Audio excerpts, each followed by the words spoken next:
The Assembly will hear an address by Her Excellency Isatou Toure, Vice President of the Republic of the Gambia. May I request protocol to escort Her Excellency.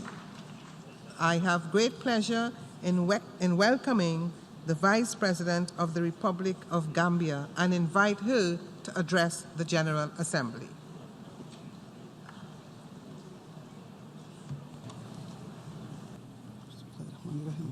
Mr. President, Mr. Secretary General, Your Majesties, distinguished heads of state and government, ladies and gentlemen, on behalf of His Excellency President Adama Barrow and the people of the Gambia, let me express our sincere gratitude to His Excellency Ms. Maria Fernanda Espinosa Garces for her excellent leadership during the 73rd session of the General Assembly. In a similar vein, Mr. President, the Gambia welcomes your presidency of the General Assembly with hope and excitement. Let me assure you of our unwavering support throughout your tenure. We also thank the Secretary General for his strong leadership and reform initiatives during one of the toughest periods when multilateralism is witnessing unprecedented assaults. Mr. President, allow me to seize this opportunity to extend to you warmest greetings and best wishes from His Excellency Mr. Adama Barrow, President of the Republic of the Gambia, who would have loved to be here in person, but due to other state matters could not and has asked that I extend to you all his sincere apology and best wishes for a successful 74th session of the General Assembly. Today, as I speak from this assembly with a heavy heart, 54 years ago, our founding father and first president, the late Alhaji Sir Dawda Kairaba Jawara, ushered the Gambia in as a member of the United Nations on the 21st September 1965. He was a beloved leader, a Pan-Africanist, a statesman, a global citizen, and a true champion of human rights and the rule of law. He dedicated his life to the search for peace around the world. We mourn the demise of this colossus of a human being and commit ourselves as a government and people to preserving and celebrating his enduring legacy. Mr. President, the theme that you have chosen for our general debate, galvanizing multilateral efforts for poverty eradication, quality education, climate action, and inclusion, is indeed very relevant for our times. In the light of the multiplicity of the challenges facing the international community today, we cannot afford the enormous cost associated with weak multilateral institutions or inadequate multilateral action. No country can single-handedly solve the challenges of global inequality, terrorism, or climate change. For those of us coming from the developing world, we strongly support the work of our multilateral institutions and efforts geared towards finding collective solutions to our development and security needs. As developing countries, most of our countries are in special situations that require special development plans, which will benefit from initiatives, experiences, and best practices harnessed through South-South and triangular cooperation. Therefore, as we strive to attain the Sustainable Development Goals by 2030, let us collectively galvanize new resources, new efforts, and innovative ideas and approaches so that no one would be left behind. Mr. President, in the Gambia, we understand the critical difference multilateral efforts can make in transforming a society teetering on the brink of despair into one of hope and a model for emulation. The story of the new Gambia started in December 2016 when the people ushered in a new era of democracy, freedom, and the rule of law. As a government, we launched a plethora of reforms in governance, transitional justice, and prudent fiscal and economic management. Today, we can proudly report that our reforms are bearing fruit and yielding positive dividends. Our Constitutional Review Commission has concluded consultations with Gambians at home and abroad. For the first time in our history, we have a National Human Rights Commission to address human rights concerns of the people. As a result of a number of informed policy decisions and actions since the advent of the new government in 2017, the Gambia is back again as the human rights capital of Africa and a small country with a big voice on matters of human rights in the continent and beyond.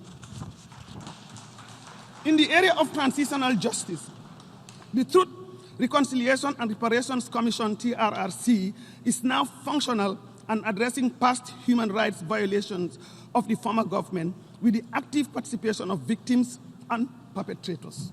The TRRC has also consulted with the Gambian diaspora as an important constituency of our quest for inclusiveness and national reconciliation.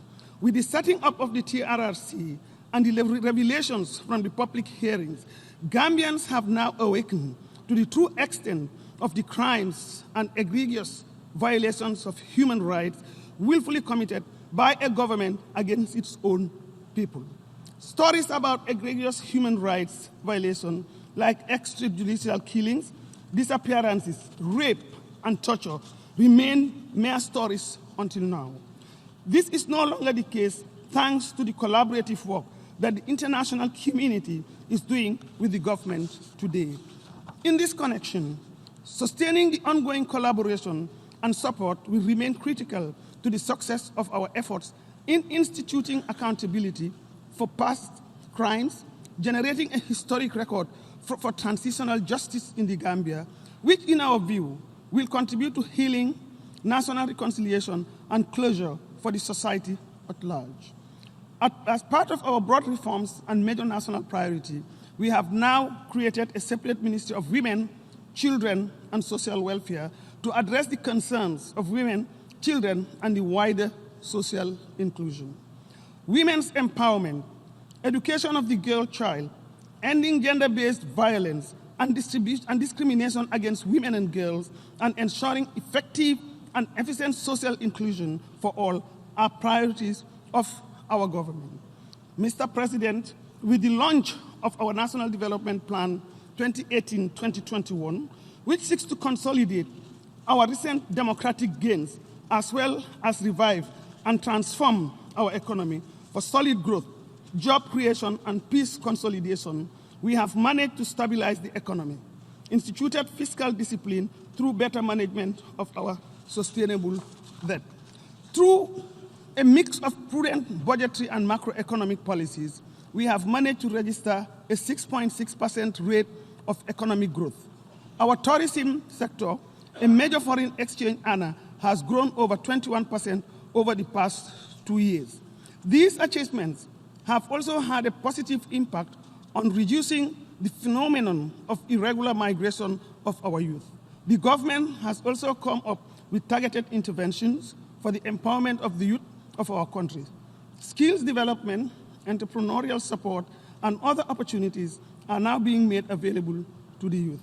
For the Gambia, the ongoing global debate and implementation of Agenda 2030 cannot leave the youth behind because they constitute the majority of our society.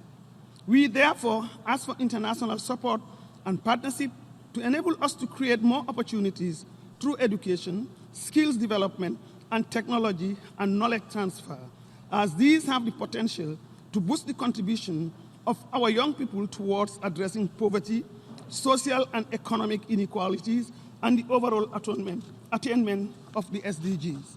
Our commitment as the international community to work with each other to establish genuine partnership with a view to sharing and learning from each other's experiences and technical know-how will go a long way in empowering the young people and increase their positive contributions. Mr. President, as a society in transition, we hope to consolidate our democratic gains by using national policies and action plans to also implement Agenda 2030 on sustainable development goals. In 2020, we are planning to undergo a voluntary national review at the high-level political forum. One of the major challenges that we must continue to address even as we strive to bring macroeconomic stability to our economy is our high debt burden. Therefore, as we concurrently seek the attainment of the SDGs with our national development priorities, the continued support of our development partners, private sector participation, and technical cooperation to help address the capacity and financial gaps will remain critical. We appreciate the ongoing support of the United Nations and its readiness to continue to play a catalytic role in this process as facilitators of development processes and convener of development actors. Mr. President, as part of the reforms to address the wrongs of the past, the government also sets up a commission of inquiry into the financial activities of the former president and his close associates. The commission concluded its work. The cabinet reviewed its findings and issued a white paper thereon with strong recommendations. Through the illegal activities and illicit financial dealings of the former president and his associates, the Gambia has lost more than $350 million in funds that could have transformed the country's development trajectory for good. Other estimates put the figure higher. As a poor developing country, we are appealing to the international community to come to our aid in tracking and returning some of this wealth. We ask for your solidarity and cooperation for the recovery of our looted wealth. Mr. President, the successes that we are registering would not have been possible without the support of friends and all our bilateral partners like the EU and multilateral organizations, particularly the UN, AU, ECOWAS, African Development Bank, Islamic Development Bank, World Bank, the IMF, etc. Our partnership with the Peacebuilding Commission of the United Nations remains very critical to the success of our transition process. We are truly grateful for their strong commitment and unwavering support. We continue to face challenges, but with your steadfast support, the Gambia will emerge as a success story at the end of our transition. Our concerns as a developing country are not very different from the concerns of our neighbors in West Africa and the Sahel. Mr. President, across our region, we are facing increasing threats from the rise of terrorism, violent extremism, proliferation of illicit weapons and drug trafficking, including human trafficking. The deadly terrorist attacks have become more organized, more sophisticated, and more frequent across an increasing number of countries in the sub-region. We are grateful to the United Nations Office for West Africa and the Sahel, UNOWAS and ECOWAS, for constantly championing the problem of the region as we constantly underscore the urgency of the successful implementation of the UN Integrated Strategy for the Sahel. The strategy needs to simultaneously address the security and development challenges of the region with a renewed sense of commitment. More international and regional cooperation and solidarity are needed to tackle the pervasive insecurity and underdevelopment in the Sahel. Without peace, the Sahel and West Africa will find it difficult to attain the goals of Agenda 2030 and Agenda 2063 of the African Union. As we march towards realizing these blueprints of the United Nations and the African Union respectively, the Gambia will host 7 West African countries for a high-level sub-regional exchange forum on localizing the Agenda 2030, building on what works, to be held from the 27th to the 29th October of this year. In this regard, the Gambia is grateful for the partnership it has established with the UN Human Security Unit and International Peace Institute in an effort to continue sustaining peace and development in the sub-region. Mr. President, my delegation welcomes the Secretary General's reform proposal on restructuring of the peace and security pillar and in the areas of development cooperation, peace building and peacekeeping. We look forward to their successful implementation in line with the member state-driven processes that were launched to accompany them. We would also want to see increased efficiency, effectiveness of cooperation in the Sahel, where the UN and other international actors will not only give priority to conflict prevention and sustaining peace, but also regional and sub-regional cooperation. The United Nations must give effective support to the Peacebuilding Commission and overcome fragmentation in its responses through the alignment of the peace and security needs of the Sahel with the development imperatives of the region. When it comes to the Sahel, we must draw inspirations from the wise words of the late Kofi Annan, former UN Secretary General, who said, "We will not enjoy security without development. We will not enjoy development without security. And we will not enjoy either without respect for human rights." Mr. President, the Gambia continues to contribute to peacekeeping and peace initiatives across Africa and beyond. Silencing the guns in Africa by 2020, an African Union initiative, is still a lofty goal that we must relentlessly continue to pursue at this late hour. A peaceful Africa is possible, and we must do more to encourage dialogue in Libya with a view to finding a lasting political solution to the conflict there. The parties must lay down their arms, sit down, and negotiate in good faith. We equally call on the factions in Central African Republic to give peace a chance. The United Nations must do more to find lasting peace for the long-suffering people of the Central African Republic and other affected conflict areas within the continent. My delegation fully supports the political processes currently evolving in the Sudan and South Sudan. We encourage both countries not to relent until they attain the goals of peace, stability, and national cohesion. Across the globe, there are a lot of urgent issues that continue to challenge our collective conscience and humanity. Over the past few years, we have witnessed a rise in racism, xenophobia, intolerance, and anti-migrant sentiments, largely found by extremist groups, bigoted politicians, and hate mongers with deadly consequences. Collectively, we must strongly condemn and reject these barbaric attacks, hate speeches, and divisive rhetoric against foreigners. The world cannot remain silent. Migrants deserve protection and support. More needs to be done at the multilateral level to address these menaces. It is our hope that more will be done to implement the Global Compact on Migration. Mr. President, extreme weather events, increasing desertification, deforestation, rising sea levels, irreparable loss of biological diversity should all serve as a wake-up call that climate change is real and already upon us. Are we going to continue the empty rhetoric or continue to look the other way and do nothing? Are we going to take stronger or bolder steps to address it, or are we going to continue to take weak or half-hearted measures that do not take us near the 1.5 degrees target? The Climate Action Summit held on Monday gave the world a major opportunity where member states demonstrated true commitment to taking critical actions that will make a difference. The Gambia is committed, and we are already taking action to implement the Paris Agreement. We expect all nations, small or big, to demonstrate their commitment by taking genuine climate action. Let us leave New York with a new sense of urgency to tackle climate change. Like the climate, hundreds of millions of people in the world today continue to lack health coverage. At the national and international levels, we must adopt clear policies and provide necessary resources for universal health coverage. It is for this reason that the Gambia applauded the timeliness of convening a high-level forum on universal health coverage. We remain hopeful that the outcome of the forum will be fully implemented for the best of all. Mr. President, at this juncture, allow me to share my delegation's thought on some of the political developments in the international arena. Mr. President, as a pillar of our foreign policy engagement with the People's Republic of China, we recognize only one China in our mutual quest to enhance and nurture friendly relations on the basis of mutual respect and sovereign equality.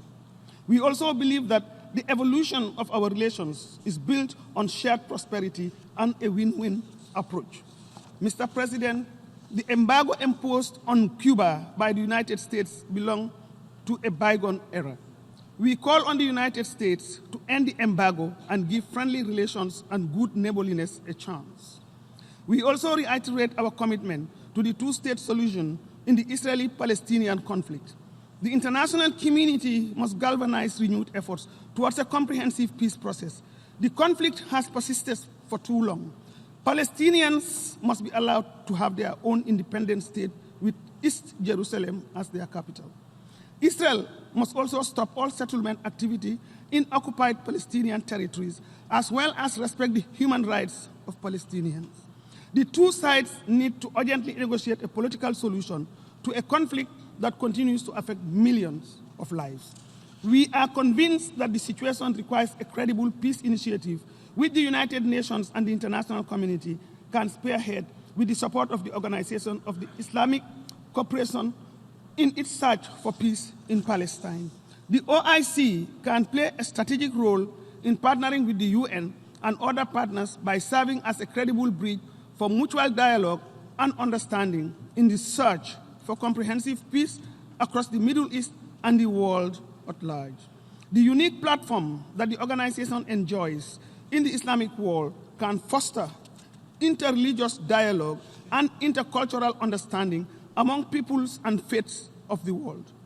Mr. President, the government of the Gambia champions the promotion and protection of human rights as one of the central pillars of our domestic and foreign policies concerning the well-being of our own people and people elsewhere in the world. It is for these reasons that we continue to be deeply concerned about extreme violations of human rights and troubling rise in cases of xenophobia and related intolerance in certain parts of the world. We therefore count on the Secretary General and people in position of authority to use their good offices to engage world leaders to do more to fight intolerance and extremism. We need to make the world a safer and tolerant place for all people. The Gambia is ready to lead the concerted efforts for taking the Rohingya issue to the International Court of Justice on behalf of the Organization of Islamic Cooperation, and we are calling on all stakeholders to support this process. As a global community with conscience, we cannot continue to ignore the plight of the Rohingya, and it is for that reason my delegation is seizing this opportunity to call on the UN, like-minded nations, and concerned stakeholders to synchronize our efforts in the search for a just, speedy, and lasting solution to the Rohingya crisis. Mr. President, the legitimacy of multilateral institutions like the United Nations and its organs is built on the foundation that all member states share in the values of the organization, because we all have the same voice and standing when it comes to decision making. Many are losing faith in the Security Council and its decisions. We need to urgently embark on reform of the Council, which is long overdue. Today, African issues form the bulk of the Council's agenda, but no African country is a veto-wielding member of that organ. A whole continent could be shut out of decisions affecting it that has been considered normal.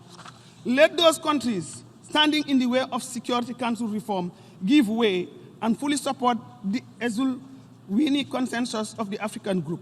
The demands are just and legitimate. Mr. President, with the support of our friends, the Gambia is on a new and upward trajectory today. The government's approach continues to be strongly guided by our awareness of the difficult past that our people have overcome.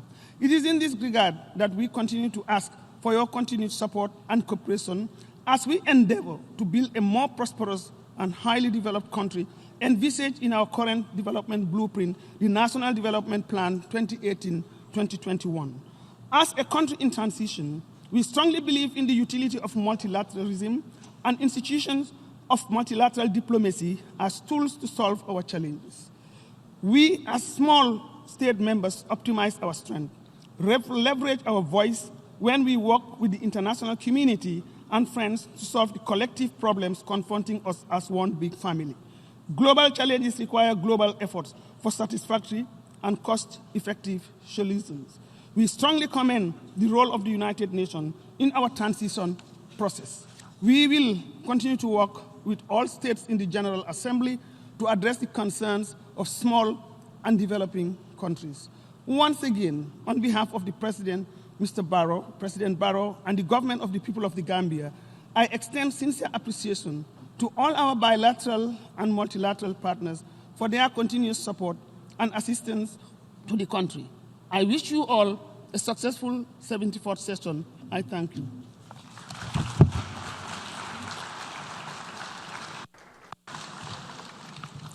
باسم الجمعية العامة أود أن أشكر. In the name of the General Assembly, I would like to thank Vice President of Gambia for her statement. May I request the protocol to accompany Her Excellency.